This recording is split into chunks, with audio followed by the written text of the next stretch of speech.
Thank you for tuning in to TalkWad.com, the world's fastest growing internet radio network.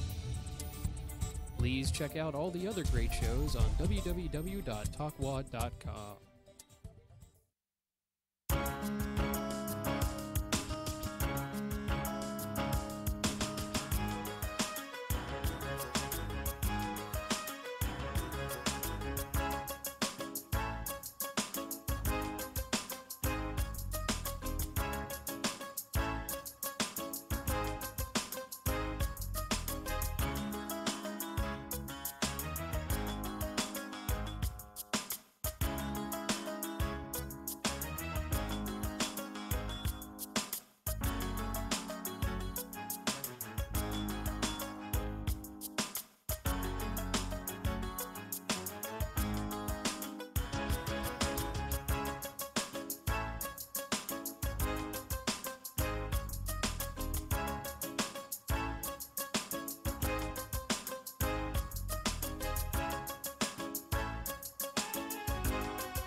And now, live from TalkWad Studios in Tampa, Florida, it's Affairs of Your Heart with your hosts, Eazy-E and CC. Good evening. This is CC, and I have Eazy-E here. Good evening. Yes, and we are here on Affairs of Your Heart. Welcome, everyone. We are so glad that you joined us this evening. And first, I want to really give a shout out and thank our station here, which is TalkWad Studios and TalkWad Network. I mean, what an absolute awesome station it is. And if you haven't had the opportunity in which to check out some of the other shows, please do, because they are really, really, truly awesome here. And actually, you know, I do have another show on, which is called Going Solo. That's right. Life After Divorce. So, of course, I have to do a little plug for that. But it is really just a cool station, a lot of very unique things. And we are on liveandloveradio.com. So welcome tonight. So I wanted to open the show and thank you all for being here. But I also wanted to give you our email listings, and which is mine. If you want to make a comment or anything like that, we would love to hear from you. And mine is CC, which is CECE.affairs@gmail.com. And Easy is just like it sounds, EZE, and that's .affairs@gmail.com. So just, you know, contact us. Let us know what you think of the show, what you'd like to hear on the show, any comments that you might have, because we would love to hear you. And, of course, you are welcome to give us a call and join us tonight. And tonight our call-in number is 813-235-0644. So just give us a call and comment. So what we're doing is we're just kind of wrapping up our quality person, our quality individual. Past couple weeks, we had a lot of fun doing that. A lot of good answers, and truly enjoyed hearing from people and people's responses, because, you know, you and I have such a passion on wanting to help this connection get better that people are all out here struggling with. So I think that was a good first step for us, don't you think? Absolutely. You know what I thought was really unique is when I was listening to the guys and then I listened to the ladies, and I found that they were very similar, although different. Right. You know, we have a different perspective of things, but I was really shocked with really how similar. Yeah. And I think that's one of the misconnects that I think we're going to disclose here, is that, you know, oftentimes men get a bad rap for not having this, and this, when in reality we're all struggling with the same things.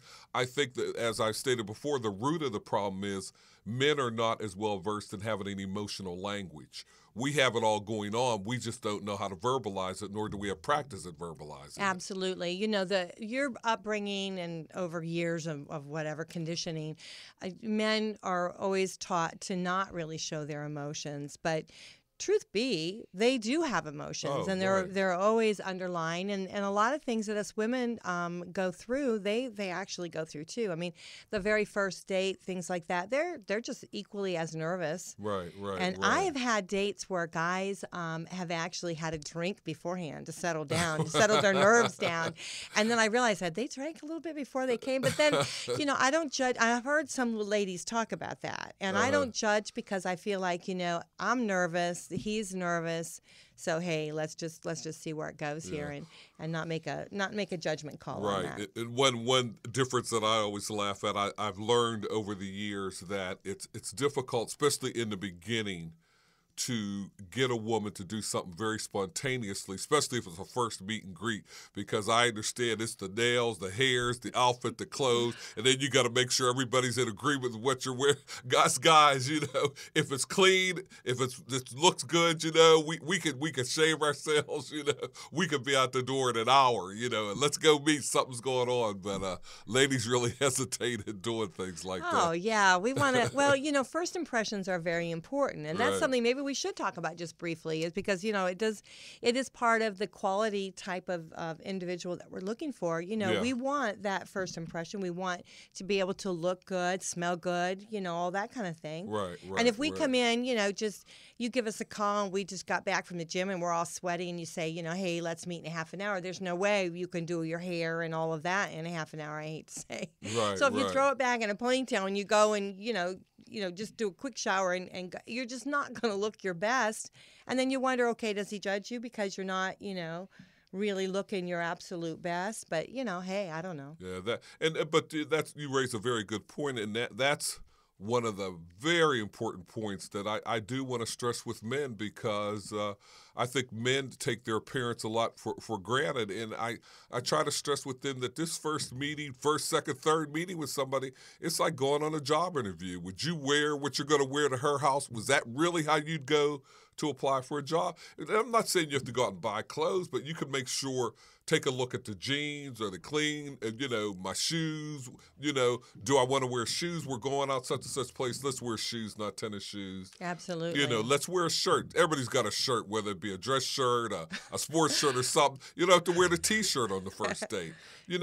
Those things are important, and I think people just need to stop and think about those things, because if you're interested in this lady, she definitely is going to be checking you out. I've heard comments on, I saw your shoes and everything else that we don't think about. A lady will give you the once over and a bat of an eye. And I don't know. I've met some guys that, they check everything Oh, out. yeah, that's true. Yeah, they that's check. true. And you know what? You are making those evaluations, Yeah, because right, absolutely. when we meet someone the first time, we are looking for that quality individual. So we are gauging their appearance. We're gauging a lot of things about them, their smell. Right, That's very, right. very important. We're trying to really kind of make that connection. Yeah. And so, that first impression means a Yeah, it whole does. lot. Absolutely. I was fortunate I was raised on the East Coast, and that's how me and everybody I knew grew up. I mean, it was all about having a nice impression, and it just carried forward. And one thing, even through the years that I used to go to church and wear a suit and tie that I don't wear anymore, but what I know, it established a level of confidence in me. When I went out the door, I felt good about myself. It just gave me a whole different demeanor, and it still does today. I take time to put on the shirt and pair of pants and make sure they match. You do and all always those look things. nice. Doesn't he, ladies? Come on. It's just He's it's one just hot it's ticket a over style. It here. just makes you feel. I tell people I don't do it for anything, but I feel so much better about myself. And that's one of the keys that this show is about, Affairs of Your Heart. It's about helping you feel better about yourself, so you can portray it to somebody Absolutely. else. So. And the thing is, when we're talking about that, you don't want to go over either. No, You're right. going to be careful not to go overboard, because although you want to make a good impression, you want to be real. Right. Be real as to who you are. And so don't, dress appropriately to whatever it is that you're going to be doing, but don't go over, Right. because, there is something said for selling yourself, and you shouldn't have to sell yourself. It should be really a connection that you're making. But, attraction is everything, and you've got to have that attraction for each other. And if you don't have it at the beginning, it's really hard. That's something that's hard to be able to acquire later. Yeah, later on, Yeah, you're right. so it's something that you do. I mean, I'm not saying that you're going to want to jump each other bones right then, although I think that there are times when that is a thought.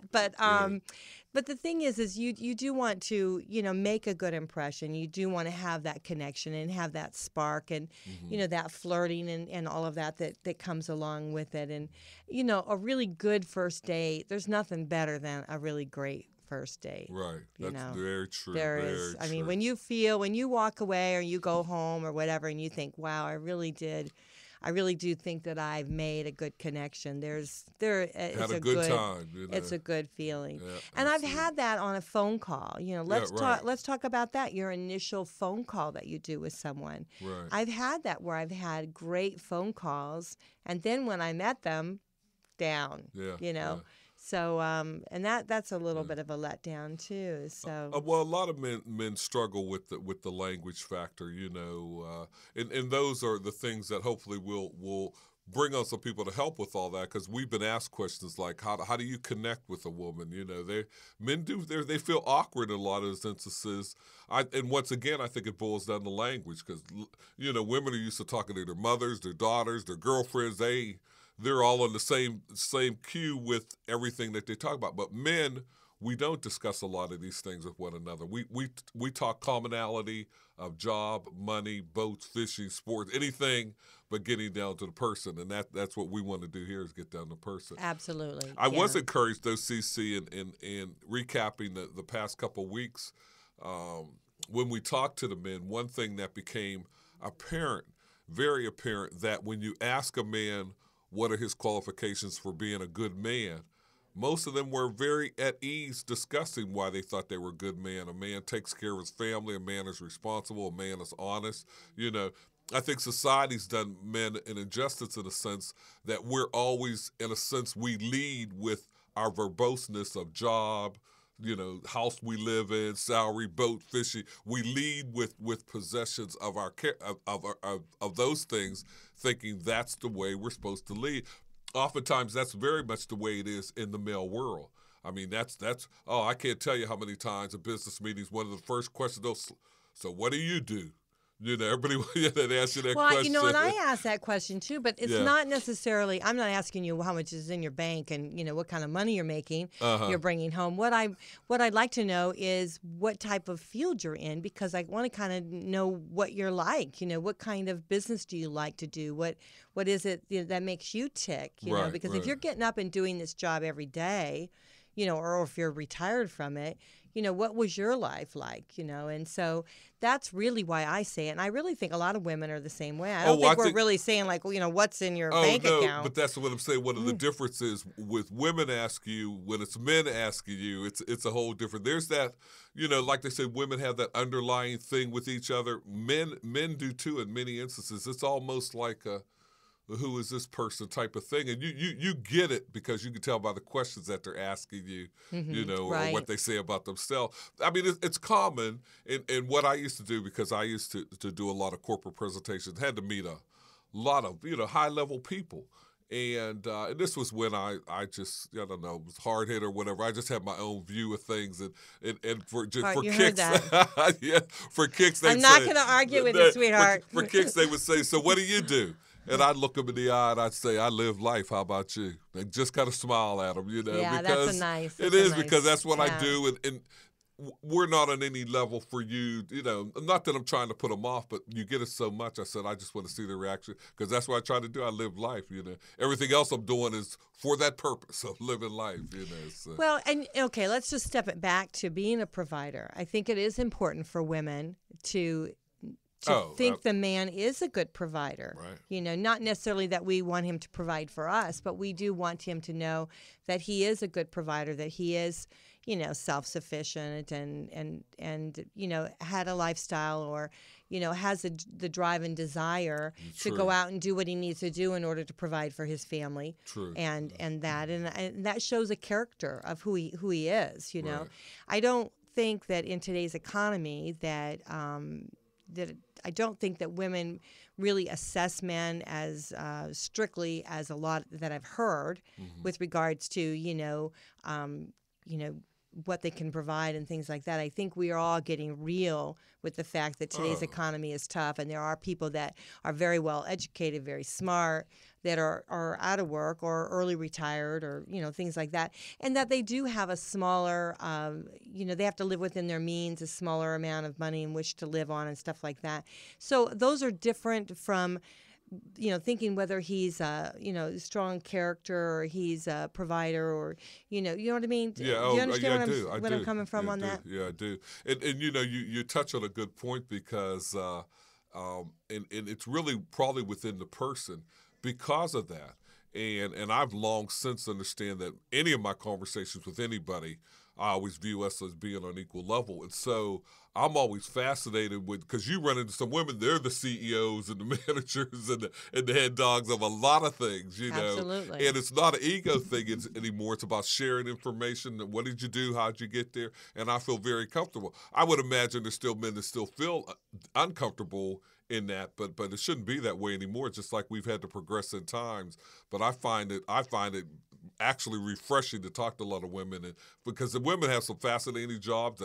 The head of this, I used to talk to a lady in Germany that was the head of a research facility. She was the head, and they were doing all types of exotic research on stuff, you know, and it was fascinating as heck. Like, how'd you get into this and all those things? But I think that's another thing. That's the key, that even though there's differences between men and women, there is always, everybody desires mutual respect and mutual understanding.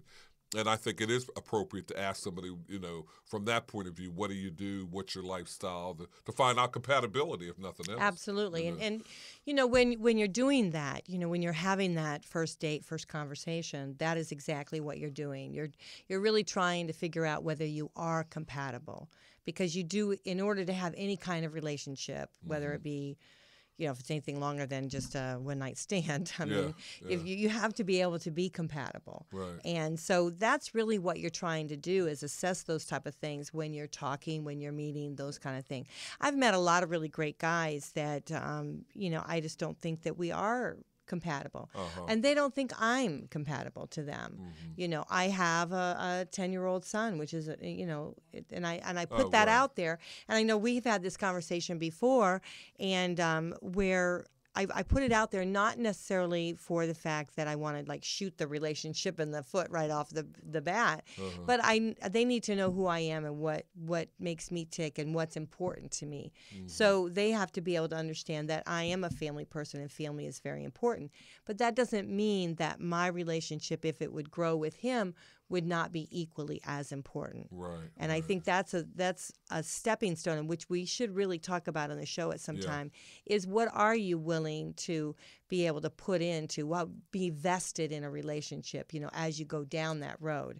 You know, because that's really what we're trying to blend and come to minds, you know, meeting of the minds, so to speak, is are we going to be able to compromise and blend and, you know, be able to be compatible, because we don't want someone exactly like us, No. But we want to be able to compatibility, absolutely, mutual interests, and to enhance, you know, to just like you know, you meet a lot of women. Most women do enjoy dancing, and there's a lot of men that kind of shy away. Well, you know, get out there and dance with her. You know, you've got to bridge the gaps. We can't always. That's the other thing. As we get older, we want to stay in that little box that has defined us, and hopefully, we're going to try to break down some of the walls of those boxes and say, if you're looking to live happily ever after with somebody, you have to break down some walls and step out of your comfort zone. Well, you know, just a story about the dancing is I know a couple times I've met guys and they say, oh, I really don't dance. I'm really not a very good dancer. I really don't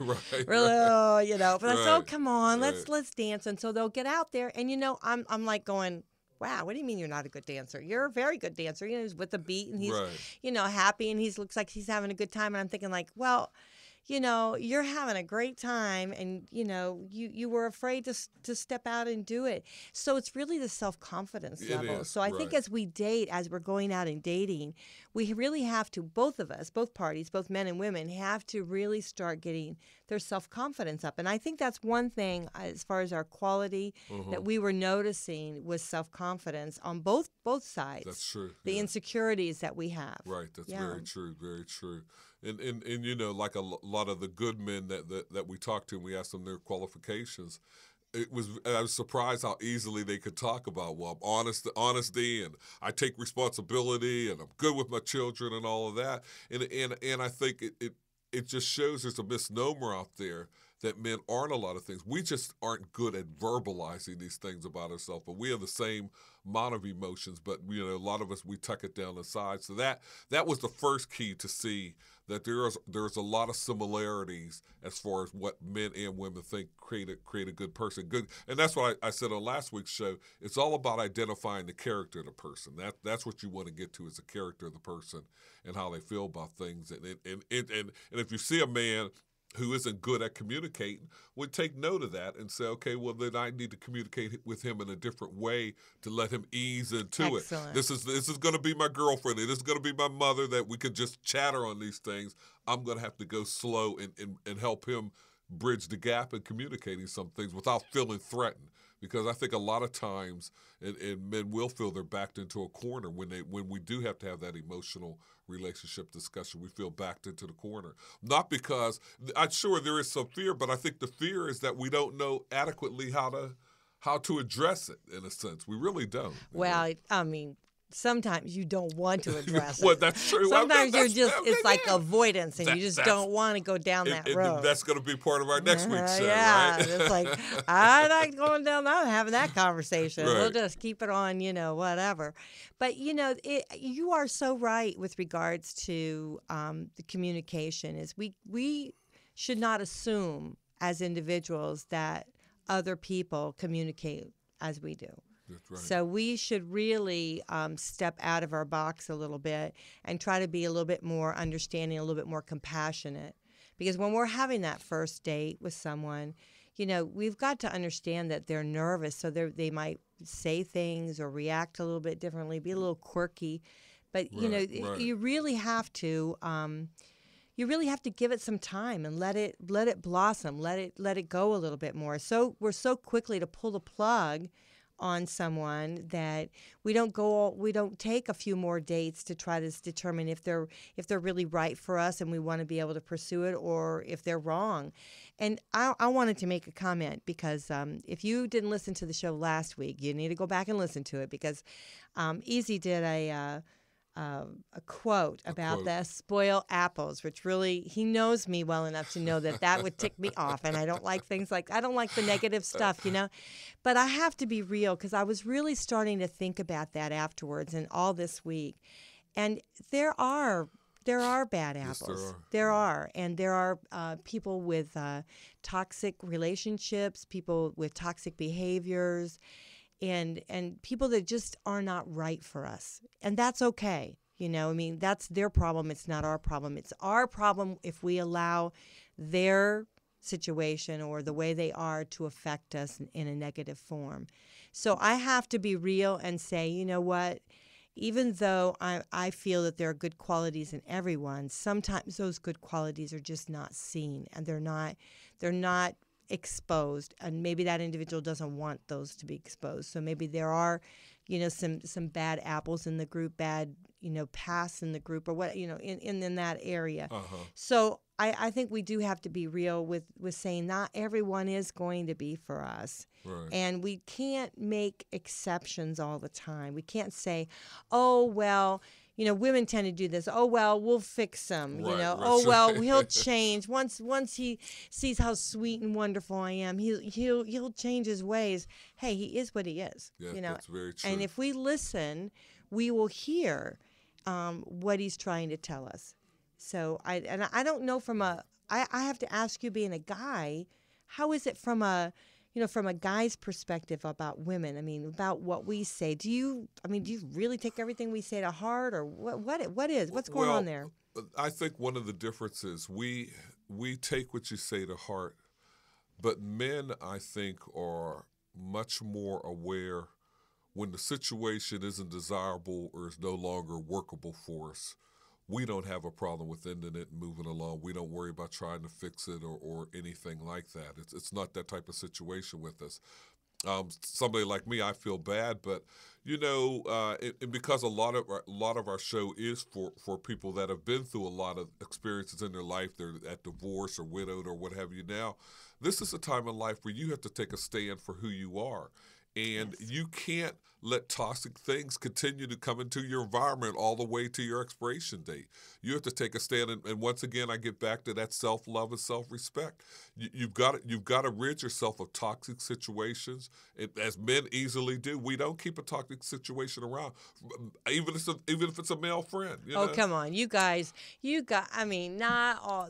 Wishy-washy, because you know what? I've seen men have a lot of drama women in their lives because they're getting a cookie. Well, okay, that's okay. They're getting something in exchange, so they think, okay, I'm gonna deal with the drama, but I'm at least getting something for it. But see, and I think that and that's really where the fine line comes in at, because you're absolutely right, and it's what makes even our discussion of affairs of your heart so difficult. Is that may be the case, but I can promise you most good men don't do that. Yeah. Good men rid themselves because they're out of a higher standard. They want a representative person with them, and they're not going to do that, because a good man knows he's a valuable commodity. He doesn't have to do it. So there is that fine line. Because I understand what you're saying, but a good man will end the talk. Men will end. Not saying that we don't have to go through the strife and the struggle. And one thing I think that is common with most men is, and I've said this for years, and I think there's some validity to it. Oftentimes, a man may make a decision that he doesn't want someone, but he also doesn't want them to have someone else either. It's an ego thing, I think, a lot until they get past that. Oh, that's interesting. It's very much. We should definitely do a show on that. How about all the situations? How about all the situations where you fight? They tell you all these type of things, and 3 weeks later they're checking on you or whatever else, or they want the availability if they know you're willing to take their call at 2:00 in the morning and let them come over, that type of thing. Well, that's, ladies, you got to set your boundaries. That's the thing you is. do. And you know what? You do that at the very beginning. I believe you do that at the very beginning of a relationship. And I've been the worst on that, I think, because I don't always set my boundaries. And I do feel like sometimes, it's some of the stuff is a little bit out of line, and then I think, what on earth is he thinking? Calling me this later, calling me, right. At the last minute, it's like whatever. So you do have to set your boundaries. So that's probably another thing we could talk about for another show. Oh, yeah. And I think it's like today we were kind of thinking we wanted to go over some of the details of what we have been doing for the last couple of weeks, but also really give you an exposure of some of the things that we want to talk about, so we can bring them to you, so that you can actually, give us a call or email us and let us know what your thoughts are, so to see if it works for you. And if you guys do want to give us a call, our number here is 813-235-0644. We welcome your call and talk about any type of subject that they're having a problem with. I did get an email I wanted to share with you. A gentleman had emailed me, and which I was surprised with this, but wanted to talk about, in a relationship, being dumped mainly because of illnesses. As we're getting older, we're progressing in the dating arena, that type of thing. But being not wanted because you become ill. And I think that's probably a bit of not having the vested in the relationship, because I think most people, most individuals would not want to turn their back if they were vested. Right. So that's something that we can talk about. Dealing with some of illnesses and things like that when you're trying to date and things like that. Because I have heard accounts where people have been ill and have had relationships and have blossomed and gotten married and lived their final years together and been very, very happy. So I don't think we should put our health as a big stopping block to be able to find someone important in our lives. Right. No, I totally agree with you. I don't think that would be appropriate.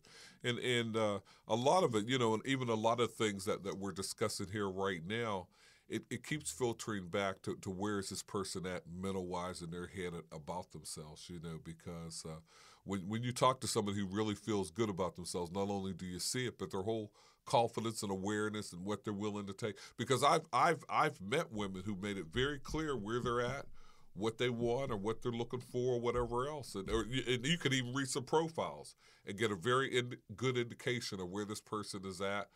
And you read some profiles where you get indication they don't know where they're at, because, there's always that other discussion we could have. Do people really know what they want? Do they truly know what they want? Or they just think they know what they want, so... No, that's why we understand it. It's definitely affairs of your heart. It's a jungle in many senses out there as far as all those things. So our hope here is to just begin focusing that once again on bringing in some experts and some people that can help us work on identifying some of these issues that may reside within ourselves, work on building up our self-esteem, self-love, and getting rid of things that are toxic to us as a person. And as I wrote in our bio for the show, toxic to our hearts. Right, right, so. Absolutely. Yeah, I think this is really going to be a cool show, really help people and really... and I know, even myself that what we've been talking about, really touches a lot of individuals out there. Uh-huh. So definitely very cool. So I was really pleased to, listen to both of the shows and listen to the guys that called in. And I have to tell you guys, I was really impressed with you, because I thought, wow, there are some very quality men out there. And so, ladies, we should really listen to that and take heed, because there are some really super guys that are available. And we're not, I've had this philosophy where I just think that, and I know this is like stupid, because I think that they should find me. He should find me. How is he going to find me if I don't get out there? True. And then when I hear these guys on the phone, I thought, wow, do they even know I exist? No, so I'm going to have to start getting out there. And these quality guys are out there, and I have to start getting out there to let them know that, hey, I'm a quality woman. And, I know, all the women I hang with are very quality, individuals. Yeah. So I was just got to thinking about that and thought, we really got to get out of our comfort zone and out of our box to be able to express ourselves. And I admire the guys for doing that. And I think at the root of the problem, and being a man, and from the things I've experienced and the conversations that I've had with men, in all honesty, it really does boil down to, do you want to be committed to someone else? Can you find yourself committed to another individual?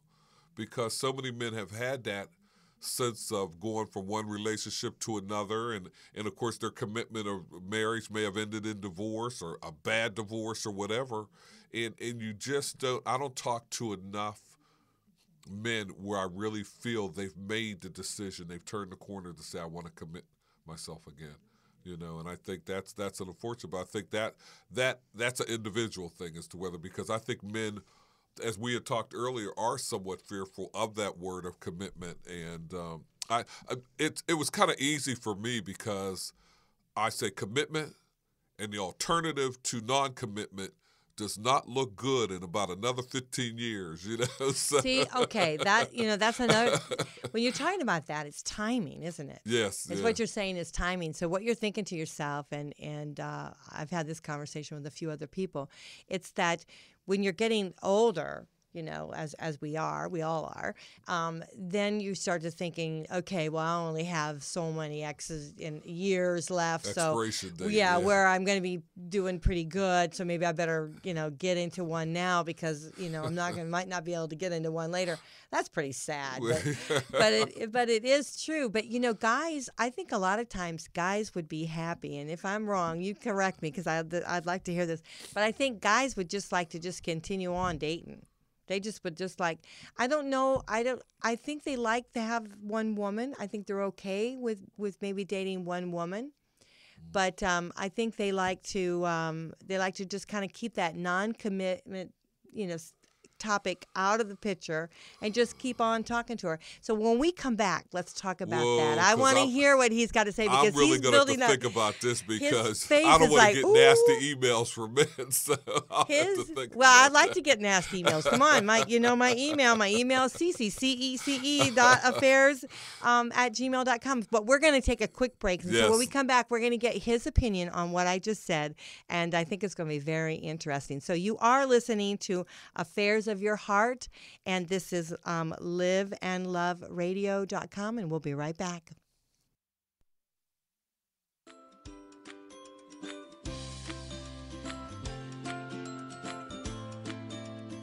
Formed in 2008, Tampa Bay Birth Network was started by a small group of dedicated birth professionals.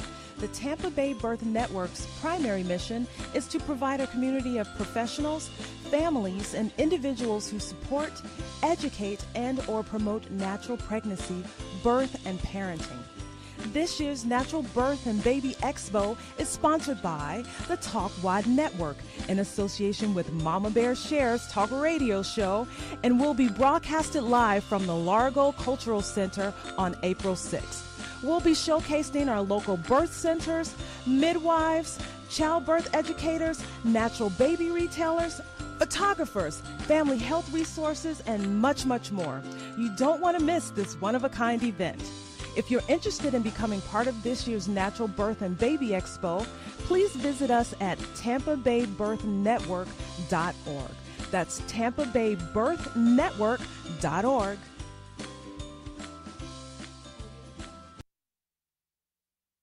Affairs of Your Heart. I'm your host, Easy E, and to my left is Cece. Cece.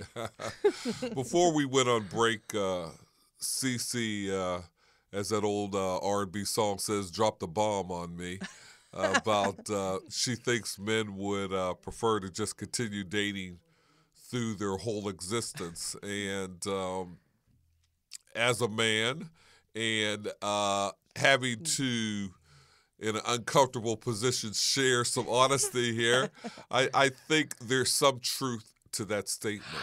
Oh, I'm like, right? But the truth is a little bit misleading as well in that, and I actually had someone explain this to me, and I had to concur that what they said, while I didn't want to hear it, made a lot of sense. And that is that men, in a sense, and even if you think about the origin through time, men are built for the hunt. There is something exhilarating about the hunt, which is why there's a lot of male hunters, and the hunt is what we're built for. We enjoy the hunt and the acquisition, not always to want to keep it, but there is something exhilarating in the hunt. There is something that is, no matter how, and I have to admit, when you look at, you know, I've seen like Davis Justice when he divorced Holly Berry. I'm like, what? How can you divorce Holly Berry, you know, or you know, you talk about Tiger's affairs or what have you. But if you look at the movie stars and all these things, you say, you know, there's got to be something wrong here. And I think part of it is I have to admit it is, you do wage battle every day to not get caught up in the desire to have someone smile at you and you wonder what it would be like to get to know them and to croon them or whatever, you know, to just have that inspiration of getting to know someone else and going through that whole process. I think that's why if you look at all the marriage and counseling sessions that are out there, they're always talking about how to keep your marriage new, how to revive your marriage and all those things. And I think that's one of the reasons why they do it, because I think if men are really honest, I think they would have to admit that desire to hunt and pursue is always present. You heard it, ladies. You heard it. I mean, sure, we could be satisfied. And those, I mean, not saying those who do a good job and have been married 30 years or what have you, that's not what I'm saying. That's definitely possible. But I believe if we're really honest with ourselves, we fight that desire like an alcoholic fights not having another drink. It may go away after 5 years or 10 years, but there's always that possibility where that drink can be set in front of you. And nowadays, it may go both ways toward women, because it seems like the gaps have been closed in a lot of these areas, which used to be, you know, unheard of for a female to act that way. But it seemed like when I was coming up, it was always the men that were, at least that's what you heard, they were always out there doing. Well, you know, the tables have turned a little bit, because now and if we're talking about, you know, within our age group, a little bit older, right. I hate to say, a little bit older, the women are more sexually active than the men. Uh-huh. And so, you know, having health issues and things like that, then some of the men are having trouble. And so it's harder to keep a woman, so women are now starting to do a little bit of the, the chasing, the prowling, and that kind of thing, because they are sexually active. And I hate to say, straight up about it, it's a great time for women because, you don't have to worry about, having children. You're a lot less stressed because a lot of your kids are, grown and gone. You have a time. You're not working maybe as much as what you used to work before. And you're, starting to kind of enjoy life a little bit more and being able to, be sexually active. You have time. You're not exhausted because you haven't been up all night with the baby. And then, then he says, oh, I like it in the morning. And you're going like, I just come to bed, So, it's just a little bit different. But, I also want to say something with regards to that. And I know maybe I'm, I'm always a positive thinker and that kind of thing, but I feel that I know that men do have that, that caveman kind of, they've got to conquer the woman, that kind of thing. But the point is that the couple things that I wanted to say about that is, one is that it's about women, it's about the way we make him feel. If we make him feel good and he wants to be with us, he will continue to be with us. He will not go out and search around and this kind of thing. So it's about the way he feels. So we have to, and that's something we have to be conscious about. We have to understand that men are different than women. And of course, we want to be feeling good too, but we have to make him feel respected, honored, and I know that's an old-fashioned word, but we do have to make him feel honored. We have to make him feel that we love to be with him, that it's a joyful occasion for us to be with him. Who wants to be with somebody that, you say, hey, how your day? Okay, all right, goodbye. You want to really have an interest, and that's how you're going to keep a man around, is to have an interest in him.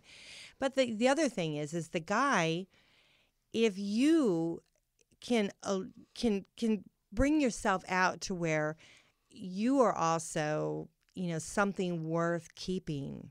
Mm-hmm. A guy is going to want to keep you, So sometimes I think we have to step back and say, okay, fine, if you don't want to be with me, all right, and don't make a big thing about it. And if you don't make a big thing about it, then he's going to start thinking like, well, what is she doing? Mm-hmm. And so then he's going to want to be with you a little bit more. So, if you don't make it a chore, he's going to want to be with you. Right. So there's a lot of things. And I know we've got weeks and weeks to come with the show, and we're going to really bring on some really cool guests and mm-hmm. some cool things and talk about some of those kind of things. But men are so different from women. Yeah. I mean, it's just the way it is. I readily admit that the fight is there, but it's kind of like growing into maturity. When you become a mature individual, there's certain things that go along with it, and one of it is if you commit to someone and you make a commitment to someone, or you give vows to somebody, that you have to take that responsibility seriously. And while the desire may be there or the thought may be there, the real responsible person says, but I am happy at home. I have no need to do this. I have no need to put someone else. Because I know I've done it in the past. I've made it clear that I don't welcome advances or ignore them, that I don't want to be that type of person. But it is, I mean, like I said, it rises and flows based upon, how your life is going or whatever, as to how much you notice Sally sitting over there at the table and how much you ignore it because you're going to go right home. And I think we have just as many bad examples that we have. There's a lot of very good examples out there for people who have maintained, male and female. Okay, girls, I tell you what you can do. If the guy's looking, if you're out, you're on a date and he's like looking at another girl, he's really looking at her a lot, then what you need to do is just go to the restroom. And when he's not really looking, you get the waitress you pay it, and you get her to send you a drink from a guy. And so when she delivers it, you make sure they say it's from an anonymous guy over there. And he's going to be like, what? Write that down, guys. And he Make won't sure be, when that happens. yeah, and That's he pretty- won't be that's pretty looking. smart. Yeah, see. Write that down. I even got the sound guys paying Right, attention to that one. is a pretty wise way of doing it. you Yeah, know. and I'll tell you, it works. Okay, yeah. Believe me, he's not looking any longer. But you know, one thing you raise a point, and I'm very serious with this. You will never catch me out on a date with somebody staring down another woman. I might glance because I saw what dress she had on or something like that, like people look, but I make sure I don't, because I think it's disrespectful. Yes, And I'm all about it the is. respect. I truly am all about the respect. If I'm out there with you, it's about that respect. When I'm on my own time, I might do some of those things, but not when I'm out on a date. And I would never do that if I was married out with my wife or something else. But you know, those are the things I think you have to take ownership for in being a good person, being a responsible person. You know, so. Right, because you know, being a lady doesn't necessarily mean that we don't get looked Right, at. I right, mean, right, so right. equally so. I mean, we could, you know, I get looked at, and so when you get looked at, you can look back, or you can just kind of pretend you don't even notice. Yeah. You know, Uh-huh. because I mean, that's what I do. If I'm with someone, I don't, you know, like, whoa, wow, check him out, you know, that kind of thing. right. I don't really do that, but we look. I mean, women just do it in a more discreet way. Yeah. You know, uh-huh. so we know what's happening in our environment. Right. So most certainly. But something else too about, you know, going out, and you'll see a guy, you know, you can judge his behavior, and he claims you. It's I call it like being like the rooster. Uh-huh. You know, I do it. You know, like, have you ever gone out in a bar or whatever, and you see these guys lined up behind you? They're doing what they call the cock blocking. That's what I call it, the cock blocking. Because they don't want another guy. They don't want another guy coming up, so they're going to get up behind you, and they're going to start, you know, checking you out, and they're, you know, that kind of thing. Well, yeah, they Yeah. will. That's a dating ritual, you know, the mating ritual. If That's you right. will, It's the it's mating like the ritual. roosters. That's what I mean. I don't mean the Yeah. other way, but I call it the cock blocking, because Right. it's like the roosters. They're out there, and they're looking around. They haven't decided that they're gonna talk to you yet, because they're still checking out all the other girls, but they're gonna stand behind you and make sure nobody else comes up behind you. Yeah. Mm-hmm. And that leads us to that fear of rejection type of mode. And we all, I think every man I know experiences in situations like that, because we do have a fear of rejection. It's, you know, I've been there. I've been turned down on dates, been turned down to have a drink, been turned down on get out of the space. You name it, all up and down the list. It's happened, you know. They told you to get out of their Well, space. in so many words, Did you know. get in their space? Well, I guess I wanted. How else can you talk to someone unless you get in their space? You know? Unless you get in their space, you know. That's funny. Yeah. Oh, I used to always question, which I don't think happens regularly now. But you're walking down the street, and a woman's coming towards you, and you're coming toward her. And right when you get close, she'll put her head down as though she's looking at something, rather than just say hello, you know. And I used to see women do that a lot. They just wouldn't. And I asked a woman about that, and they said, well, it's so sometimes if we act friendly, then they're going to think, you know, that we want more. He's going to, you know, want to start a conversation, so they just avoid it. And I said, yeah. I guess that makes sense. You know, sometimes I just want to say hi and keep on going. But if it's what you're experiencing, women do experience, admittedly, a lot of unwanted attention from men that they have to work at getting rid of. You know, so well, and you know, we like the attention. Don't get me wrong, we love the attention. Yeah. I mean, I remember, like, you know, being in Chicago and walking past the construction workers, and they all stop and whistle and all that kind of stuff, and I'm thinking, yes, right. but then again, we also feel uncomfortable. You know, and so that's something you have to also understand, is if we're walking down the street and you're making eye contact with us, we as women have to be very cautious and very careful. So we can't just kind of look at you because, you know, it could be a stalker or whatever. So we do have to be very, very careful. The other thing is, too, is if we are in a relationship with someone, we certainly don't want to give somebody else we don't give you that come on look, you know, or anything like that. So, you know, glancing away or something like that, we might be, trying to tell you that we're not interested. Yeah, instinctive just to do it. I never took offense to it because it's just noticed that But it happened. she checked you out when you were coming forward, No. believe me, because we do it, and we do it discreetly. I mean, we just don't, hey man. Yeah, so we are human. Yeah, no doubt about that. No doubt about that. So we are, as human beings, we are similar. Although we are, with saying that we are extremely different. So it's really kind of putting that together. So what other things do you want to talk about? Well, one thing I was talking to Cece earlier, and we hope you'll stick with us week after week on our show here because we really are trying to bridge some building help gradually because it was my premise that the thing we needed to start with, of course, was building up one's self-love, self-esteem, and really taking a close look at what issues you may have that have to be resolved. Because invariably, whether we want to admit it or not, it's our issues sometimes that are keeping us from that successful relationship. Oh, definitely. And I think I hit upon one that I'd like to start out next week. And I think it's a big one. I think it's bigger than what even I imagine it very well could be. And that is how to spot a person who's emotionally unavailable. And I think that's across the board, men and women. We sometimes give off all the signals where we are emotionally unavailable. We're just not available by our actions and by our words, or we sabotage. Because I have said that myself. She just sabotaged my interest in her, by the things she said or what she did.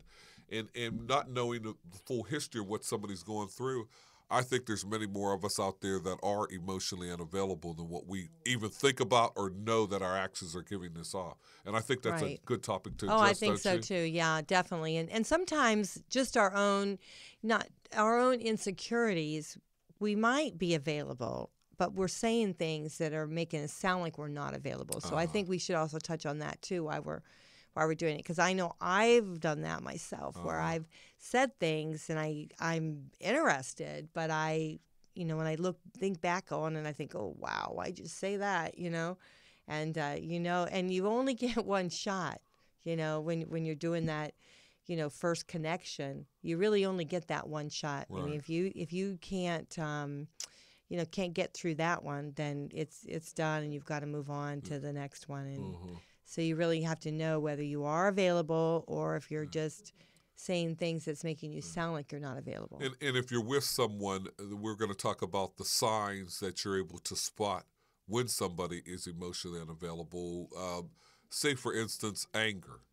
Somebody, you're out to dinner and he's rude because something didn't go his way at the dinner, and he's rude to the waiter. The what you hear the anger come forth, then you have to be aware that happened and then just take your time to understand, because a lot of times when they're rude to people around them, or they talk that I had a call with so and so and this is what I told him, that's a sense that they're emotionally unavailable to move forward in a relationship. Those are just one of the signs that we can Well, discuss. it also, tells you that they're a little bit toxic too. Right. Because if they do have anger issues, they're going to have anger issues at you, and you don't want someone that's going to talk down to someone. You know, I mean, if they're talking down to the waiter, it's just a matter of time before they start talking down to you. Yeah. If they get upset with what's happening. Right.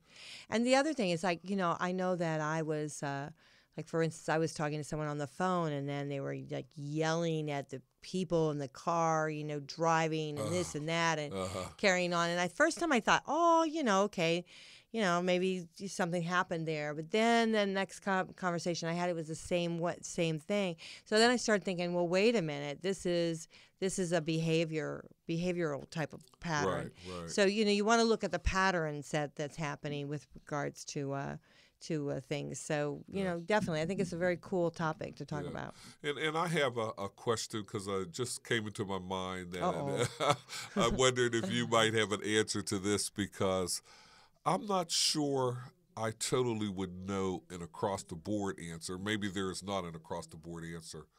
But what do you think about men who have, and I, unfortunately, can be accused of this as well, of spending all evening talking to a woman and having a great time and getting her phone number and then never calling her?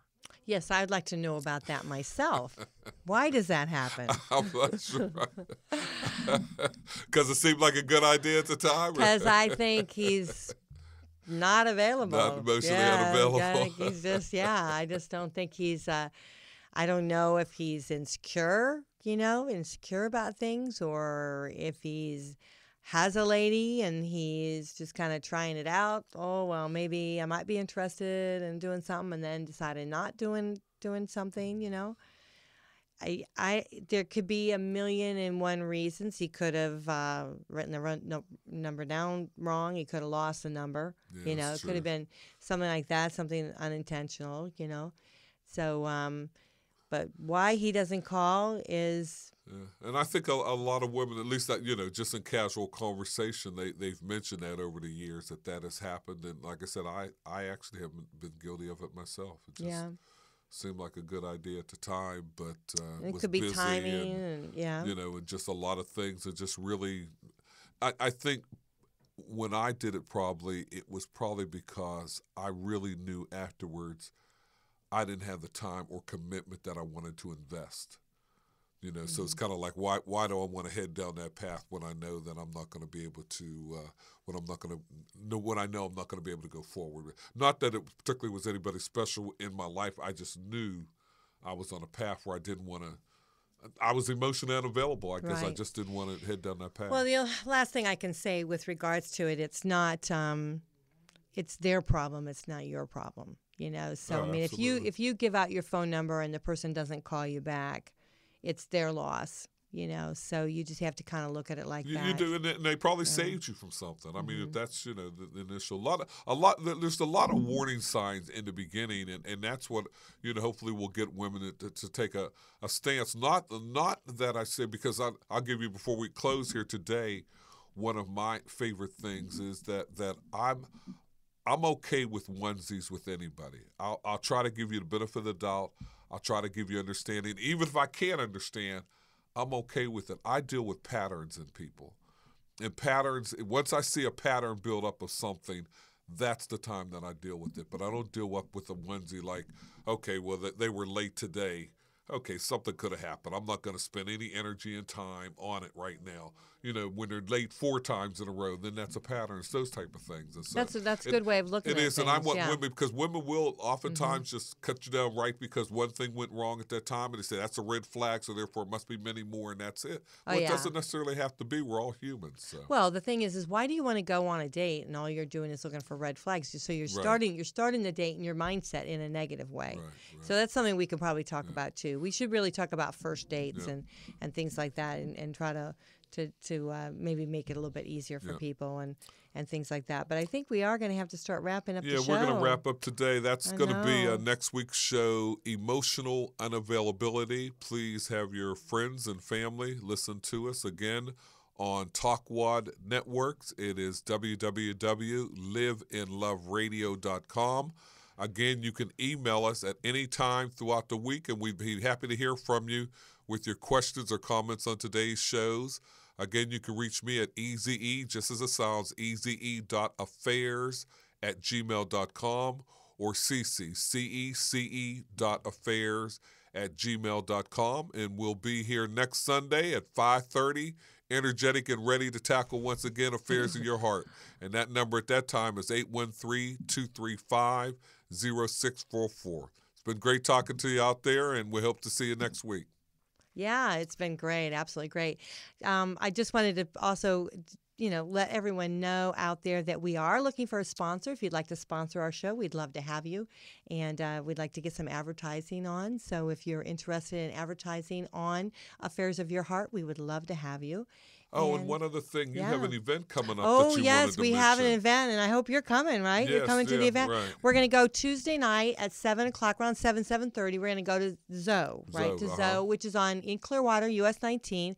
pretty good group already going. We're going to go dancing, and it's a cool place. I've been there several times. I highly recommend it. I'm going to be writing up a little bit of a blog about it.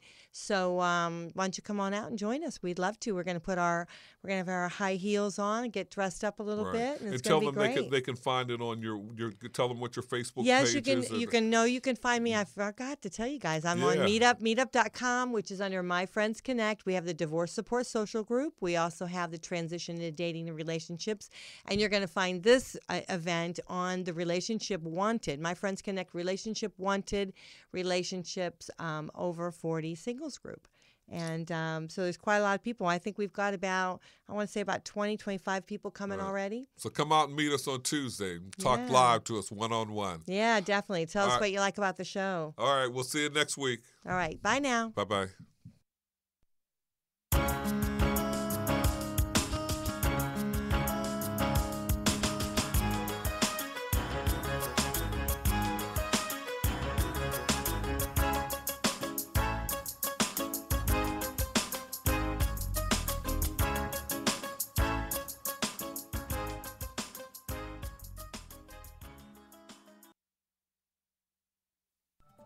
Thank you for tuning in to TalkWad.com, the world's fastest growing internet radio network.